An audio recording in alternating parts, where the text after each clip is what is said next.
এই খবরকাগজ को बंद करदे गत सरकार किभली उद्यम करते आपण मैंने समस्ते जानती बंद करदे मुझे कहबार तात्पर्य हूँ ये चारि पुरुष कथा जो कहली चारिटा जीवन दरकार नहीं मु गोटे जीवन रे चारि पुरुषर अनुभव रखी किंतु मो विचार में ये चारि पुरुषिया कथा नुहे सेतबे गणमाध्यम केवल खबर कागज को बुझाऊला 50 वर्ष 60 वर्ष गोटे गोटे कालखंड बोली कहते टाइम्स ऑफ इंडिया 200 रु अधिक वर्षर खबर कागज ओडिशा रे जितेबाला वर्तमान मुद्रित गणमाध्यम बंचब कि नहीं बोली कहती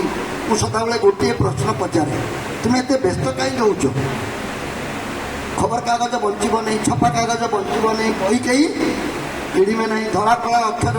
कागज छपा होता जिनस को कई आउ ग्रहण करेंगे ना केते वर्ष है तुम्हें मुद्रण अछ कह काली परी लगुच मत फकीरमोहन सेनापति गोटे शगड़ गाड़ी में कलिकतार गोटे पुराणा प्रिंटिंग मेसीन नहीं कि बालेश्वर जाते बालेश्वर में प्रथम दिन से मेसीन द्वारा गाड़ी फाड़ी कि कौन कले से किसी बाहर ना खाली गाड़ी गुड़ा नेसीगला परदिन से मेकानिक को बहुत कुआबुला कलापर कौन यंत्रपाति कला किसी किसी अक्षर देखादेला से तो प्रिंटिंग प्रेस केते वर्ष तलर कथा रोड कहबार कथा 200 वर्ष भी नुहे 200 वर्ष भी नुहे जो मुद्रण शिल्पटी मात्र 200 वर्ष रु अधिक नुहे ताठार कम ओडिशा रे ता पूर्व आमर पाद्री माने धर्म प्रचार करने कलिकतार सब छपे आनी बुझुले प्रथम मिशन प्रेस टी आमर प्रथम प्रेस देला मोर प्रश्न है जितेबाला मिशन प्रेस टी छपा भी करूला ओडिशा रे मुद्रण नथिला सेतेबेले आम भाषा बंचीला ना नहीं सेतेबेले आमर साहित्य थिला ना नहीं सेतेबेले आमर संस्कार थिला ना नहीं सेतेबेले आम सब जहाँ किसी करूँ बर्तमान खबर कागज माध्यम करूले ना नहीं 1000 वर्षर भाषा पारा कहुच्छी आमे मात्र 150 वर्षर गोटे परिवर्तन को कहीं ग्रहण कर आम भावुँ मेरा क्या हो गया रे कालिया यदि खबर कागज कहीं न पढ़े ताले मीडिया वाला पढ़ जाए जिते सब खबर कागज वाला अच्छा आम भावी नहीं यहीटा ही मीडिया कौन प्रकार परिवर्तन को कौन प्रकार आह्वान को आम ग्रहण करने प्रस्तुत न आम बापा आजा अमल जहाँ होता ता कौन बर्तमान हो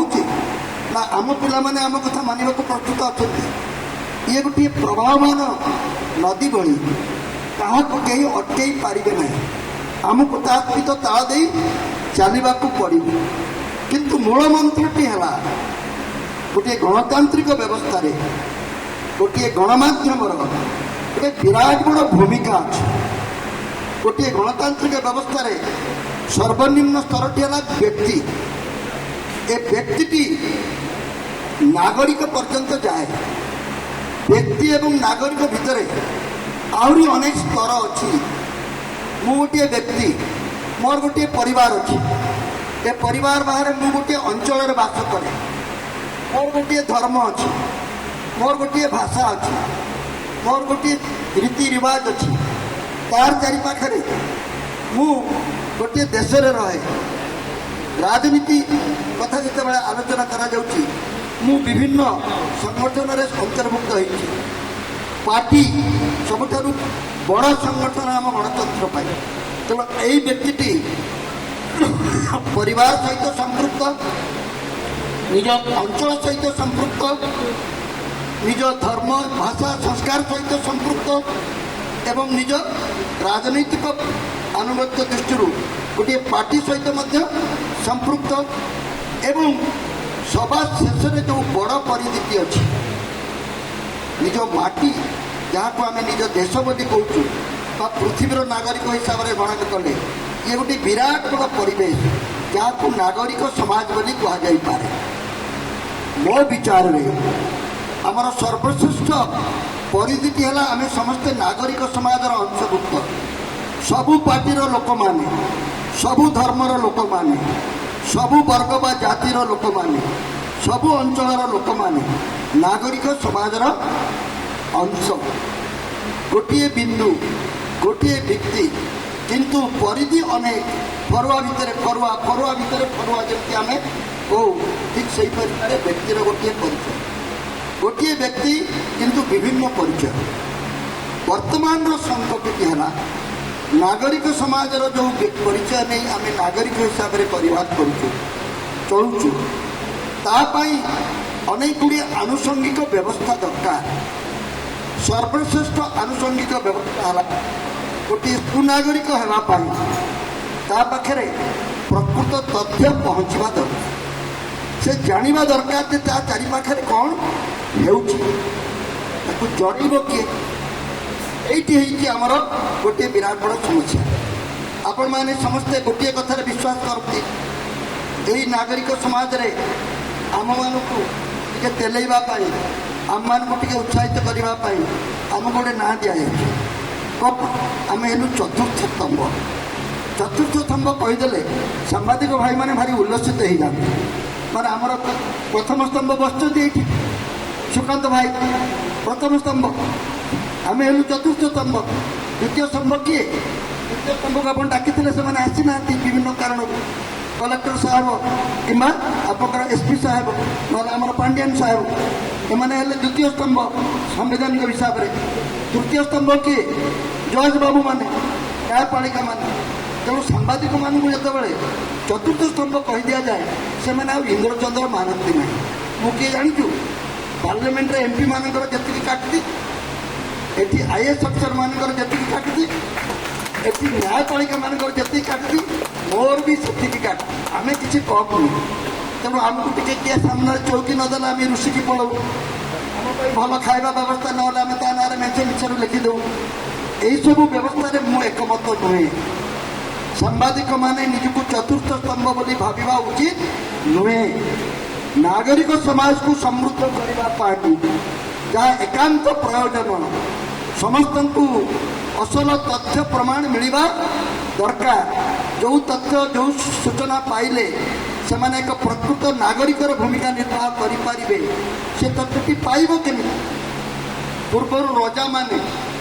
ଶାସନ କେମିତି ଚାଲିଛି ଜାଣିବା ପାଇଁ କ'ଣ କରୁଥିଲେ ଅନ୍ଧାରି ବିଜେ କରୁଥିଲେ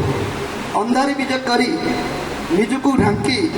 ସେ ଅନ୍ୟମାନଙ୍କ ଠାରୁ ଜାଣିବାକୁ କହୁଥିଲେ ଯେ ରାଜାଟା ଭଲ ରାଜା ନା ଖରାପ ରାଜା ଅଭିଯୋଗ ଏବେ କିନ୍ତୁ ଅନ୍ଧାରି ବି ଯେତେ ହଉନି ଯିବା ଲୋକରେ ହେଲିକପ୍ଟରରେ ବୁଲିକି ସବୁ ଅଭିଯୋଗ ପତ୍ର ଗ୍ରହଣ କରୁଛନ୍ତି ଏବଂ ବଡ଼ ବଡ଼ ସଭା ସମିତି କରି ଭୋଜି ଭାତ କରି ପଚାରୁଛନ୍ତି ଆମର ଭଲ ଚାଲିଛି ନା ଶାସନ ଖରାପ କହିବ କି ଏବଂ ସେଥିପାଇଁ ତାଙ୍କୁ ପୁରସ୍କାର ମଧ୍ୟ ଦିଆଯାଉଛି ତେଣୁ ମୋ ବିଚାରରେ ଯଦି ସାମ୍ବାଦିକମାନଙ୍କର ଧର୍ମ ତାଙ୍କର ଦାୟିତ୍ୱ ଏବଂ କର୍ତ୍ତବ୍ୟକୁ କିଛି ନିର୍ଦ୍ଦିଷ୍ଟ ଭାବରେ ପରିପ୍ରେକ୍ଷିତ କରିବାକୁ ହେବ ତାକୁ କହିଥିଲି ଅତୀତରେ ତୃତୀୟ ନୟନ ହେଲା ସାମ୍ବାଦିକର ପ୍ରଥମ କାମ ଆମ ସଂସ୍କାରରେ ତୃତୀୟ ନୟନ କାହାର ଅଛି ତୃତୀୟ ନୟନ ଶିବଙ୍କର ଅଛି ସାମ୍ବାଦିକଟି ହେଲା ଆମ ବ୍ୟବସ୍ଥାର ତୃତୀୟ ନୟନ ଦୁଇଟି ନୟନ ରଜାଙ୍କର ଅଛି ଦୁଇଟି ନୟନ ରଜାଙ୍କର କେମିତି ଗୋଟିଏ ନୟନରେ ରଜା ଦେଶ ବିଷୟରେ ନିଜ ଶାସନ ବିଷୟରେ ତଥ୍ୟ ସଂଗ୍ରହ କରନ୍ତି ସେମାନେ ହେଲେ ତାଙ୍କ ଶାସନରେ ତାଙ୍କର ତଳେ ଥିବା କର୍ମଚାରୀମାନେ କଲେକ୍ଟରକୁ ପଚାରିବେ ଆରେ ତୁମ ଫୁଲବାଣୀରେ ଗୋଟେ ଅନାହାର ମୂର୍ତ୍ତି ହେଇଛି ବୋଲି କ'ଣ ଖବର ଶୁଣୁଛି ସତ ନା ମିଛ କଲେକ୍ଟର ତାକୁ କହିପାରେ ସତ କି ମିଛ ତାପରେ ଆଉ ଗୋଟେ ନୟନ ଅଛି ସେ ନୟନଟି କହେ ସେ ନୟନଟି ହେଲା ଯେହେତୁ କି ଗଣତାନ୍ତ୍ରିକ ଶାସନ ପ୍ରଜାଙ୍କର ବିଭିନ୍ନ ଉପାୟରେ ଖବର ସଂଗ୍ରହ କରିବାର ବ୍ୟବସ୍ଥା ଅଛି ସେ ତାଙ୍କର ଏମ୍ଏଲ୍ଏକୁ ପଚାରିବେ ତାଙ୍କର ଏମ୍ପିକୁ ପଚାରିବେ ଏମ୍ଏଲ୍ଏ ଏମ୍ପି ମିଛ କହୁଛନ୍ତି ସତ କହୁଛନ୍ତି ଜାଣିବା ପାଇଁ ଏମ୍ଏଲ୍ଏ ସାର୍ ଯାହା ପଢ଼ୁନଥିବ ତାକୁ ମଧ୍ୟ ପଚାରିବେ ଜିଲ୍ଲା ସଭାପତିକୁ ପଚାରିବେ ତାଙ୍କ ଅଞ୍ଚଳର ମଣ୍ଡଳ ସଭାପତିକୁ ପଚାରିବେ କାର୍ଯ୍ୟକର୍ତ୍ତାମାନେ ଯେଉଁମାନେ ଅଛନ୍ତି ପାର୍ଟିର ତାଙ୍କୁ ପଚାରିବେ ସେ ହେଲା ଦ୍ୱିତୀୟ ନୟନ ଗୋଟେ ପାଣ୍ଡିଆନ ସାହେବ ହେଲେ ଗୋଟେ ବବି ସାହେବ ବିଜେଡି ପାର୍ଟି ବର୍ତ୍ତମାନ ଆମେ ଖୋଜୁଛୁ ନୂଆ ସରକାର ଯେଉଁ ହେଇଛି ତାଙ୍କର ଦୁଇଟି ନୟନ ଭିତରୁ ଏପର୍ଯ୍ୟନ୍ତ କିଏ ଦ୍ୱିତୀୟ ନୟନ ଆଉ କିଏ ପ୍ରଥମ ନୟନ ଠିକ୍ ହେଇନାହିଁ ଖୁବ୍ ଶୀଘ୍ର ସେ ନିଷ୍ପତ୍ତି ମଧ୍ୟ ହେଇଯିବ ଆମେ ଜାଣିପାରିବା ଯେ ମୋହନ ମାଝୀ ସାହେବ କାହା ମାଧ୍ୟମରେ ଫୁଲବାଣୀ ବିଷୟରେ ଖବର ସଂଗ୍ରହ କରୁଛନ୍ତି ମୋର କହିବା କଥା ହେଲା ଏ ଦୁଇଟି ନୟନରେ ଯାହା ସେ ଦେଖୁଛନ୍ତି ବା ଏ ଦୁଇଟି ମାଧ୍ୟମରେ ସେ ଯାହା ଶୁଣୁଛନ୍ତି ବା କରୁଛନ୍ତି ତାହା ତାଙ୍କ ପାଇଁ ଯଥେଷ୍ଟ ନୁହେଁ। ବିଭିନ୍ନ କାରଣରୁ ଏମାନେ ସତ କଥା କହି ନ ପାରନ୍ତି। ସେଇଥିପାଇଁ ରଜାଙ୍କର ତୃତୀୟ ନୟନର ଆବଶ୍ୟକତା ଅଛି। ସେଇଟା ହେଲା ତୃତୀୟ ନୟନ। ଆମେ ଶିବଙ୍କୁ ତୃତୀୟ ନୟନ ବୋଲି କହୁ। ଶିବଙ୍କର ଅନ୍ୟ ନାମ କ'ଣ? ବହୁତ ନାଁ ଅଛି ଶିବଙ୍କର। ସାମ୍ବାଦିକମାନଙ୍କ ପାଇଁ ଦୁଇଟି ନାଁ ଯଥେଷ୍ଟ। ଶିବଙ୍କର ଅନ୍ୟ ନାମ ହେଲା ଆଶୁତୋଷ। ଅଳ୍ପକରେ ସନ୍ତୁଷ୍ଟ ହେଇଛି, ତାଙ୍କର ବେଶୀ କିଛି ଦରକାର ନାହିଁ। ତେଣୁ ସାମ୍ବାଦିକର ପ୍ରଥମ କାର୍ଯ୍ୟ ହେଲା ଏ ଦିଲ୍ ମାଙ୍ଗେ ମୋର ଚଳିବ ନାହିଁ। ଆଜିକାଲି କୋକାକୋଲା ବିଜ୍ଞାପନ ଏ ଦିଲ୍ ମାଙ୍ଗେ ମୋର, ଯେତେ ଦେଲେ ବି ଆହୁରି ଦରକାର ଆହୁରି ଦରକାର। ସାମ୍ବାଦିକ ପାଇଁ ଏ ପ୍ରକୃତିଟି ବହୁତ ମାରାତ୍ମକ। ସେଥିପାଇଁ ସେ ଆଶୁତୋଷ ହେବା ଦରକାର, ଅଳ୍ପରେ ସନ୍ତୁଷ୍ଟ ହୋଇଯିବା ଦରକାର। ତାର ଅନ୍ୟ ନାମ କ'ଣ? କୃତିବାସ, ନଙ୍ଗଳା, ବେଶୀ କିଛି ନାହିଁ। ବେକରେ ସାପଟିଏ ଥିବ, କୌପୁରୀଟିଏ ପିନ୍ଧିଥିବ, ଅତି ବେଶୀରେ ସୁନ ପାଉଡର ବଦଳରେ କିଛି ପାଉଁଶ ଲାଗିଥିବ। ଶିବଙ୍କୁ ଦେଖନ୍ତୁ ଏବଂ ତାଙ୍କର ଚେହେରାଟାକୁ ନିଜ ଉପରେ ଆଙ୍କିବାକୁ ଚେଷ୍ଟା କରନ୍ତୁ। ଯେଉଁ ବ୍ୟକ୍ତିଟି ଏ ବୃତ୍ତିରୁ ବିଶେଷ କିଛି ଅପେକ୍ଷା ରଖେ ନାହିଁ, ଯେଉଁ ବ୍ୟକ୍ତିଟି ଅଳ୍ପରେ ସନ୍ତୁଷ୍ଟ ହୋଇପାରେ, ଯେତିକି ଇନକମ୍ ସେତିକି ଏକ୍ସପେଣ୍ଡିଚର କରିବ ଏବଂ ଏହା ଖବରକାଗଜ ଯେଉଁମାନେ ପ୍ରକାଶ କରୁଛନ୍ତି ସେଇମାନଙ୍କର ମାଲିକଙ୍କ ଉପରେ ନିର୍ଭର କରେ ତାଙ୍କର କର୍ମଚାରୀମାନଙ୍କୁ କିପରି ସନ୍ତୁଷ୍ଟ ରଖିବେ। ନହେଲେ ଅଗତ୍ୟା ଏ ତୃତୀୟ ନୟନ ଭୁଲ ଭାଲ ଦେଖିବ ବହୁତ କିଛି। ବନ୍ଧୁଗଣ, ମୁଁ ତୃତୀୟ ନୟନ ବିଷୟରେ କହିବା ବେଳକୁ ଦ୍ୱନ୍ଦ୍ୱରୁ ମୁକୁଳି ଯିବା ପାଇଁ ବାଟ ଖୋଜୁଛି ବୋଲି ଭାବନ୍ତୁ ନାହିଁ। ତଥାପି ଆମ ଭିତରେ ଗୋଟିଏ ଦ୍ୱନ୍ଦ୍ୱ ଅଛି। ଦ୍ୱନ୍ଦ୍ୱ ବର୍ତ୍ତମାନ 4 ରକମର ଦ୍ୱନ୍ଦ୍ୱ। ମୋ ଠାରୁ ବଡ଼ ଦ୍ୱନ୍ଦ୍ୱର ଶିକାର ହୋଇଥିବା ବ୍ୟକ୍ତି ଓଡ଼ିଶାରେ କେହି ନଥିବେ। ମୋ ଦ୍ୱନ୍ଦ୍ୱର କାରଣ ଆପଣମାନେ ନ କରନ୍ତୁ। ମୋ ଦ୍ୱନ୍ଦ୍ୱର କାରଣ ମୁଁ ନିଜେ। ମୁଁ ଖବରକାଗଜର ସମ୍ପାଦକ ହେବି, ମୁଁ ଇଲେକ୍ସନ୍ ଲଢ଼ିବି, ମୁଁ ସମାଜସେବୀ ହେବି, ମୁଁ ସାହିତ୍ୟ କରିବି, ମୁଁ ସବୁ କଥା କରିବି। ଯଦି ଗୋଟିଏ ବ୍ୟକ୍ତି ଏକାଧିକ ବୃତ୍ତିରେ ପ୍ରବେଶ କରିବ ତାର ଦ୍ୱନ୍ଦ୍ୱ ହେବାଟି ସ୍ୱାଭାବିକ। 4ଟା ସ୍ତ୍ରୀ ରହିଲେ କାହାକୁ ବେଶୀ ପ୍ରାଧାନ୍ୟ ଦେବେ? ଆପଣ ନିଜେ ଖବରକାଗଜର ମାଲିକ, ନିଜେ ସମ୍ପାଦକ, ନିଜେ ଗୋଟିଏ ଦଳରେ ରହିକି ରାଜନୀତି କରିବେ, MP MLA ବି ହେବେ ଏବଂ ସମାଜରେ ନିଜର ପ୍ରତିଷ୍ଠା ପାଇଁ ବିଭିନ୍ନ କାର୍ଯ୍ୟକ୍ରମ କରିବେ, ଆନ୍ଦୋଳନ କରିବେ, ଇଏ କରିବେ। କେଉଁ କାମଟା ତୁମର ଅତି ନିକଟ ତା ଲୋକଙ୍କୁ ଜାଣିବା ଭାରି କଷ୍ଟ। ତେଣୁ ପାର୍ଟି କହୁଛି ଯେ ତୁମେ ଆମ ବିରୁଦ୍ଧରେ ଯାଉଛ, ବୃତ୍ତି କହୁଛି ତୁମେ ଆମେ ଯାହା କରିବା କଥା କରୁନ, ପାର୍ଟି ବେଳକୁ ଟିକେ କୋମଳ ହେଇଯାଉଛ। ଅନ୍ୟମାନେ କହୁଛନ୍ତି ଆପଣ ତ ଏତେ କଥା ଆପଣଙ୍କ ପରିବାର ଆପଣଙ୍କ ଅନ୍ୟ କାମ ପାଇଁ ସେଇ ଗୋଟେ ଚିଟଫଣ୍ଡ ବାଲା ଗୋଟେ ମଣ୍ଡଳ କରୁଛି, ତା ନାଁରେ କାହିଁକି ଛୋଟିଆଟି ବାହାର କଲେ, ସେ ଏ କଥା କିଛି କହୁଛୁ। କହିବାର ତାତ୍ପର୍ଯ୍ୟ ହେଲା ଏକାଧିକ ବୃତ୍ତିରେ ରହିଲେ ନିଶ୍ଚିତ ଭାବରେ ଆପଣମାନଙ୍କର ଏ ଦ୍ୱନ୍ଦ୍ୱ ଆସିବ। କିନ୍ତୁ ଏ ଦ୍ୱନ୍ଦ୍ୱରୁ ମୁକ୍ତି ପାଇବା ପାଇଁ ଅତ୍ୟନ୍ତ ସରଳ ବାଟ ଅଛି। ଗୋଟିଏ ଖବରକାଗଜ ବା ଗଣମାଧ୍ୟମର ଯେଉଁମାନେ ଉଦ୍ୟୋକ୍ତା, ଯେଉଁମାନେ ମାଲିକ, ସେ ମାଲିକମାନେ ବୁଝିବା ଦରକାର। ସେ ମାଲିକମାନଙ୍କର କଥା ହେଲା